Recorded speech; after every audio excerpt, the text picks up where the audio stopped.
তো তোমাদের সাথে তো শেয়ার করলামই যে গেছিলাম ইউনিভার্সিটি, আর আমাদের ফার্স্ট ক্লাসটা আজকে স্যারই নিয়েছিলেন। তাছাড়া বেশিরভাগ দিনই ফার্স্ট ক্লাসটা ম্যামই নেন।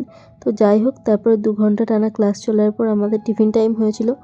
আর আমি যেহেতু বাড়ি থেকে কিছু নিয়ে যাওয়ার টাইমও পাইনি, তো সেই জন্য আমি স্টেশন থেকেই বিস্কুট কিনে নিয়েছিলাম। তো সেটাই খেয়ে নিয়েছিলাম টিফিন টাইমে। আর এই যে এখন বাজে 1টা 5। আর তারপর এসএলএম নিতে চলে গেছিলাম। আমরা ভেবেছিলাম একটু দেরি হলে হয়তো তাড়াতাড়ি হয়ে যাবে, মানে অনেকের নেওয়া হয়ে যাবে, কিন্তু তারপরে গিয়ে দেখি না, আমাদের লাইনটা ফাঁকাই ছিল। তো যাই হোক, এসএলএম নিলাম। আর সেকেন্ড ক্লাসটা আমি করিনি সেদিনকে, যেহেতু এক জায়গায় যাবার কথা ছিল। তো এই যে অনেকক্ষণ বসেছিলাম ইউনিভার্সিটির সামনেই, কোনো কিছু পাচ্ছিলাম না যাওয়ার মতন।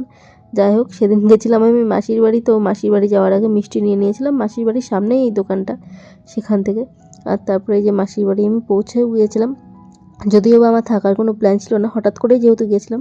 তো সন্ধ্যাবেলা বাপ্পাদা আমাকে পৌঁছেও দিয়েছিল স্ট্যান্ড অবধি। আর স্ট্যান্ড থেকে তারপরে স্টেশন অবধি আসতে তো প্রায় 20 থেকে 25 মিনিট মতন লাগে।